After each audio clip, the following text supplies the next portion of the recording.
Hey there folks, welcome to fall in my New England garden. Hey there, I hope you're having a fantastic day. As you can guess, it's October, which means of course I'm dressed up. I dress up a lot during October. Last year I did every single day. This year I'm taking it easy and probably only going to do it about 15 to 20 times. But my dentist really loved this today because I said like, well, you deal with exposed bone all the time, so here we go. Yeah, so today is a nice day. It's gorgeous. It's like 66. It's October 11th. Yes, it's the 11th. And I have to continue my work winterizing everything. I also have to work better at looking at the camera and not the screen beside the camera, but I'm getting there. So one of the things I have to worry about is the peppers. I have 6 habanero plants, 3 green bell peppers, and my Carolina Reaper are all still in the ground. The other peppers I grow, my Anaheim chilies, my Cajun bells, my Thai chilies, and my jalapenos were all in pots the entire time. So they're already in the greenhouse, good to go. But I still have to worry about those other peppers that are in the ground. Now, having 6 habanero plants, ironically, was actually like just the right amount. I actually used, or will use, all of the peppers I get from those plants. But I want to try and save them all. My plan is to keep 2 in the greenhouse over winter and then put the other 4 to bed. And I'm going to put them to rest. And I'm going to do that by the method where you cut the plants down completely and then you you repot them, or pot them because they're currently not potted, and you put them into somewhere where they get a little bit of ambient light and it's not going to be too dry, and they can kind of just spend the winter there. They will start to grow a little bit, but by and large they're going to just sort of chill out. And there's 2 ways of doing this. One where you just repot them using all the existing soil, and one where you actually completely give them new soil. And the reason why you might want to do this if you're bringing them somewhere in your house and you just don't want all of the things that might be in that soil to come into your house.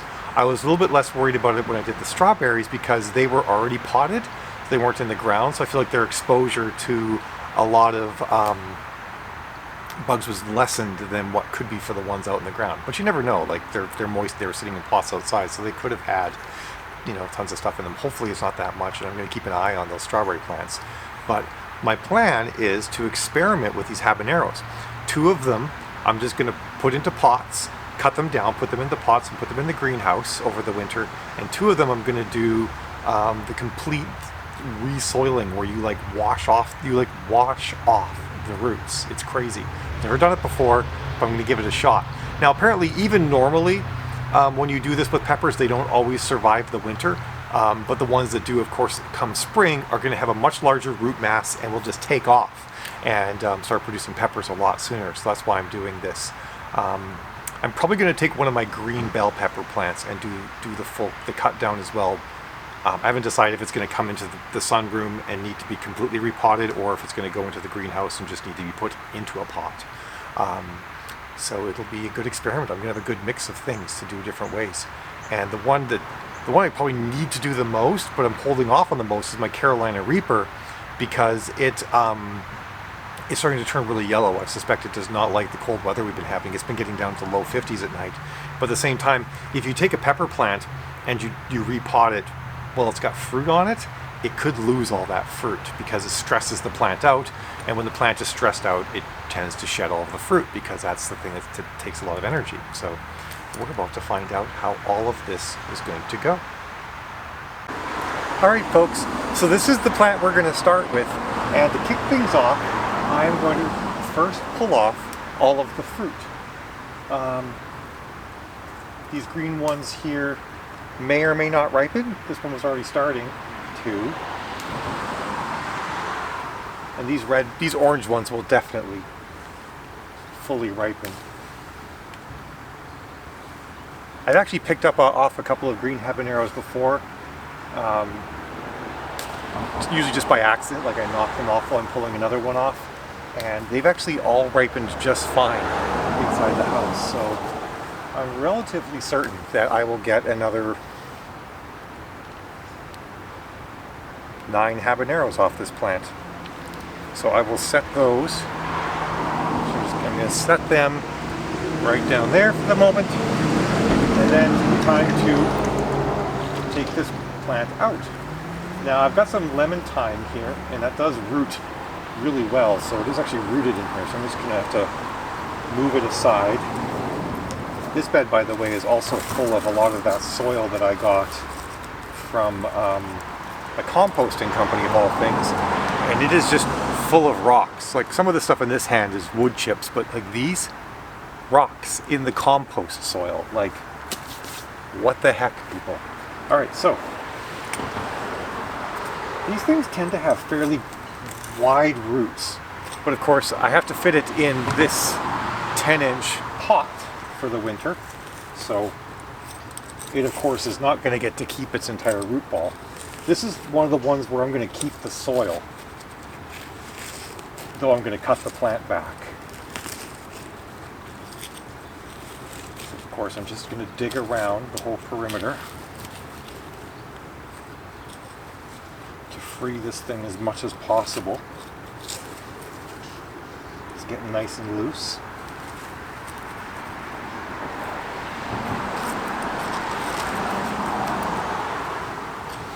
Alright, let's see if I can lift this puppy out.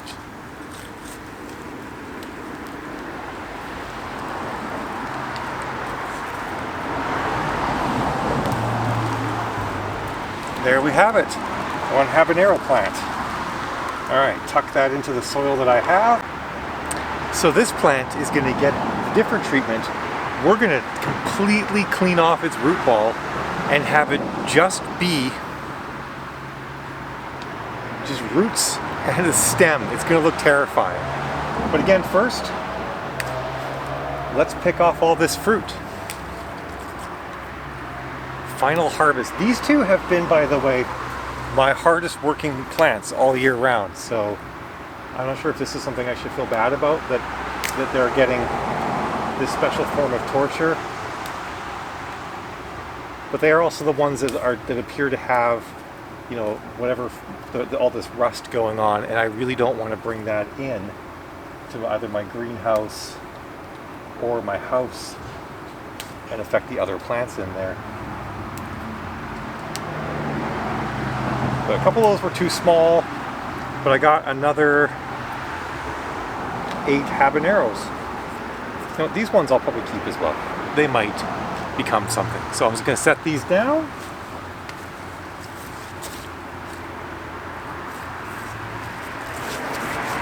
And we're going to start digging this thing out. This one really had fallen over completely at one point, so I had this sad little stick in there holding it up, but apparently it's recovered enough from that. So even though I'm not keeping the dirt on this one, I obviously still want as much of the root as I can get. Interestingly, the other one on this side, when I was digging around this much, I was cutting through a lot of root. I could feel it. But this time, I'm really not. I don't feel nearly as much root. There's a really concerned earthworm here. This is one of the great things about raised beds. You get all of the benefits of being in the soil with all of the microbes and everything, but you get more control over soil moisture and conditions and the soil itself because you make the soil in the raised bed. All right. I believe this one is free. Let's lift it out. And here we are. Again, this one, like I said, I'm going to completely knock this soil off. So I'm going to get rid of as much as I want to right now, because it's not staying. This guy looks so sad now, doesn't it? Just this sad little root cluster. The thing though is when I take this plant and I cut it down to basically right here, this root is going to be more than enough to sustain that plant throughout the winter. All right, let's go to the backyard so I can do this without all the traffic noise. All right, here we are, continuing on with a tale of 2 habanero plants.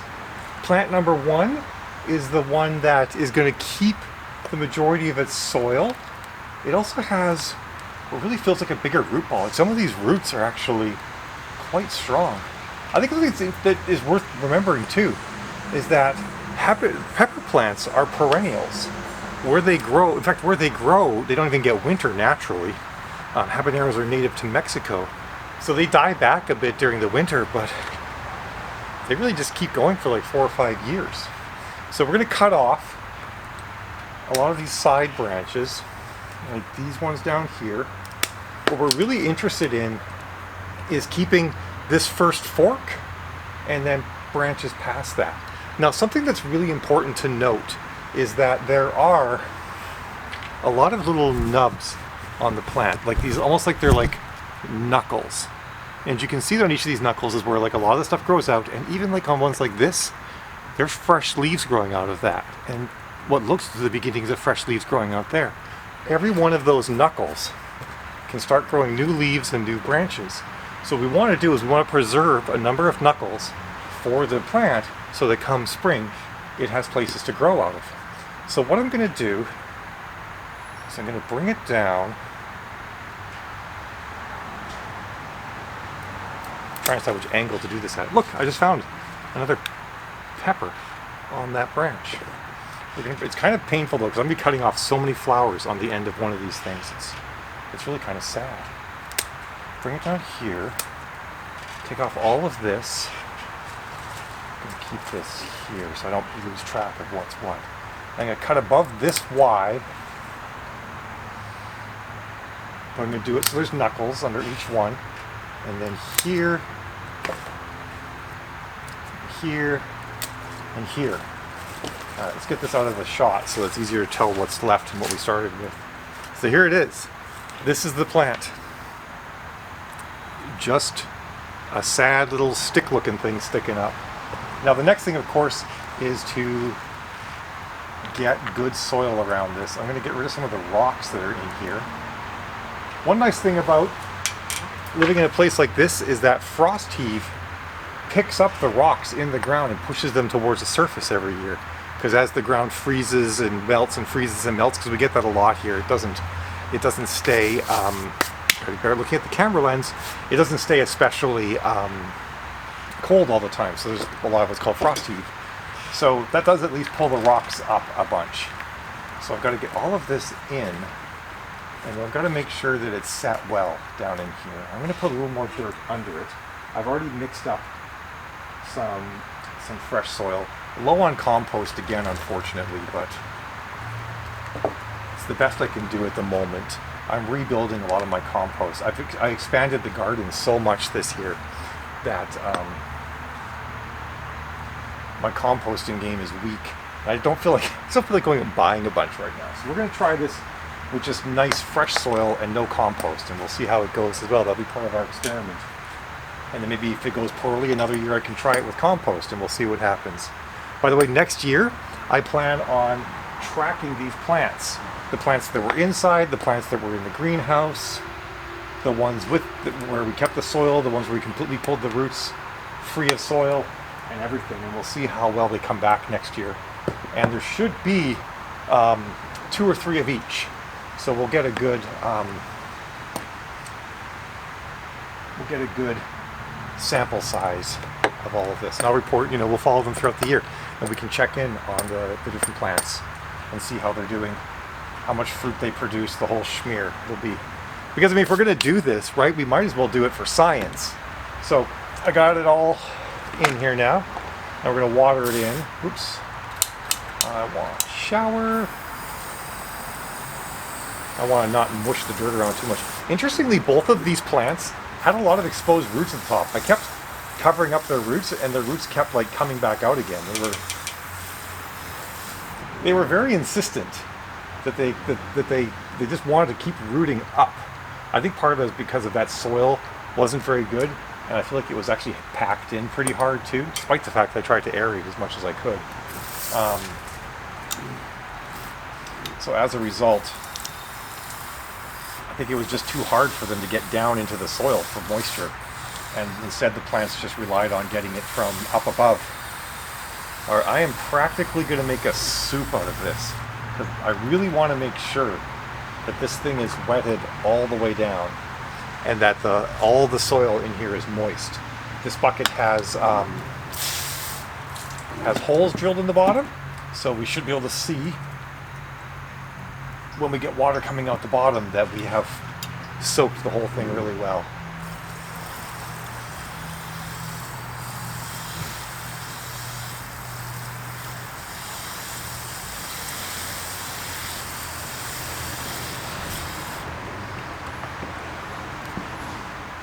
Just making some soil soup here pretty much. Alright, it's all draining in. Now it's coming out the bottom. Now I can see it. There we go. That's what we want. Now in theory, again, I've actually not ever done this before. I've never overwintered my peppers before, so we're doing this together for the first time. In theory, I don't need to water this plant again. Just got a little bit, this table sits at a bit of a slope, so it's not perfectly flat, and I'm being particular. Other than just making sure the soil stays somewhat moist, I should not need to water this thing again all year round, or all winter long, I should say. It's going to be perfectly happy just sitting like that until spring.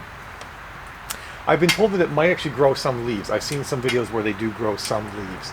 This one, by the way, is going to be in the greenhouse. Just largely due to the fact that that's the pot that it gets. All right. This one did not have as many branches on it, so we're going to be cutting it here, here, and by branches I mean like it didn't fork as much. I'll give it like a little extra lease on life here and here. This is, by the way, this makes me sad. Look at all the flowers and peppers starting in there. That would have been so much. I also have to be like, I don't want to stress the plant. I don't want the plant to worry about all of these leaves that are growing, even on these little spots like in here and in here. They've all got to go. We've got to bring this thing down all the way. Now we still got this root ball to deal with. It's got some soil in it still, and I want to get this thing as soil free as possible because, as I mentioned before, I don't want to bring stuff into the house. I'm actually a little bit less worried about it because it's the sunroom, and the sunroom's actually attached to the garage, and the garage is attached to the house, so I don't have, it's not like I'm bringing this like into my main living space or anything like that. I am, by and large, keeping this in a separate spot from the rest of the house.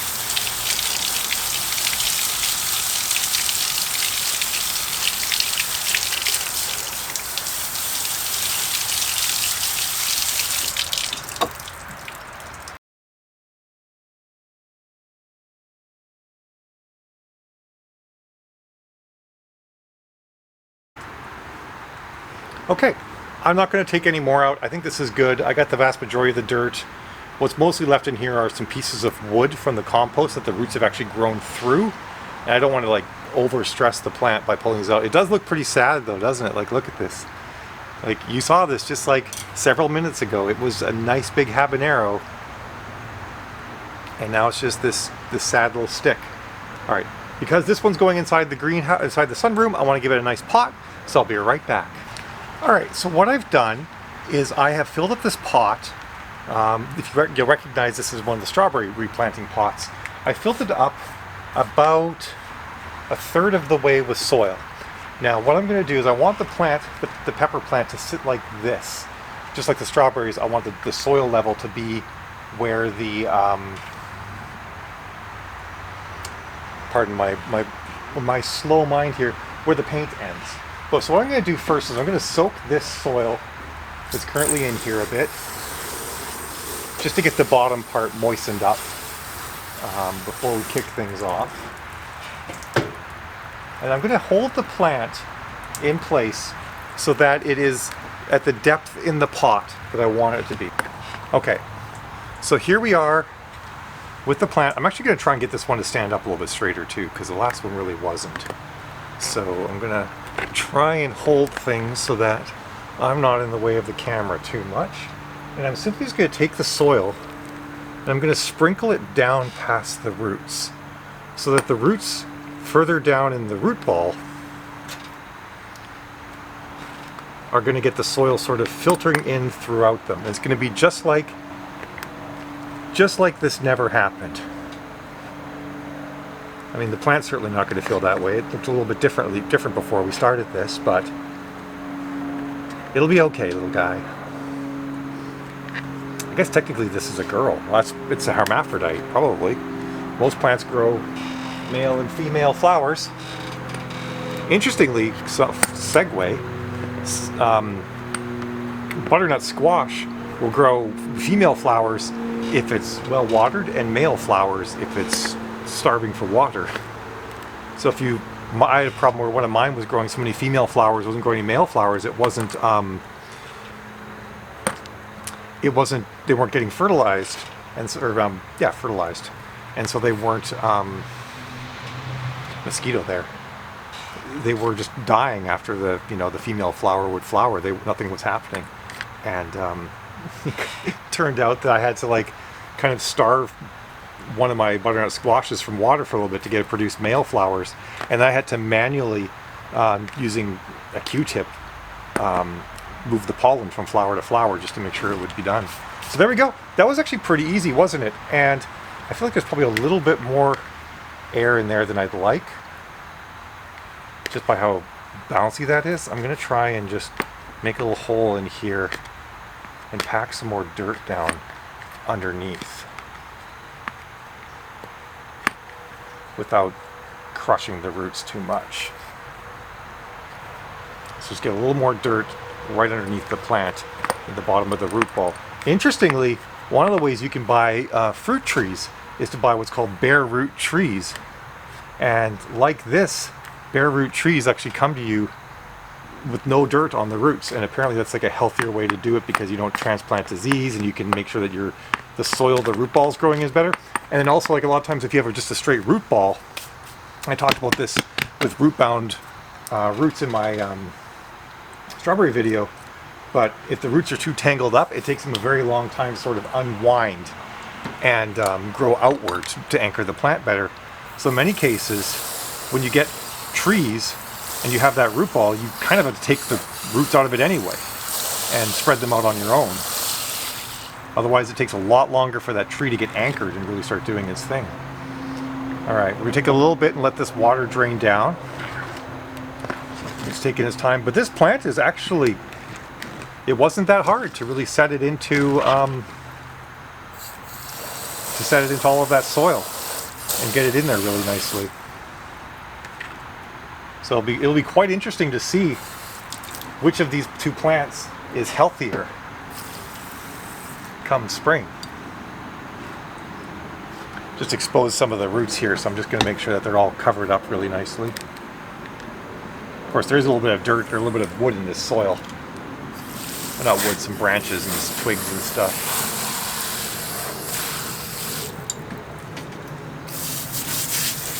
That's how you clean your fingernails out. You have nails like I do. Alright, this is taking its time, but this doesn't surprise me that it would take a bit to seep in. We're going to let it do that, and I'm going to come at you with some final thoughts. Alright everyone, here we are. All of this foliage cut off of these plants. I just found another habanero. This one is also possibly big enough that it might ripen. But all of this foliage pulled off the plants. Another habanero. And another one. These things hide really well while they're yellow, or while they're green. I think it's like 20 that I've pulled off. More than 20. But we're down to just these two sad little sticks. But remember, this one's going to go into the sunroom inside the house, so it really only has my new soil. This one over here is going to go into the greenhouse and spend the winter in a corner under one of the shelves. And it'll still get pretty decent light in there. In fact, this one will get more light, but this will probably be warmer. So that's an important distinction to make. More light, warmer, but maybe not that much warmer, because the greenhouse does get pretty toasty during the day, whereas this one is probably going to stay a little more uniform during the day. And maybe just not get quite as cold on very cold nights.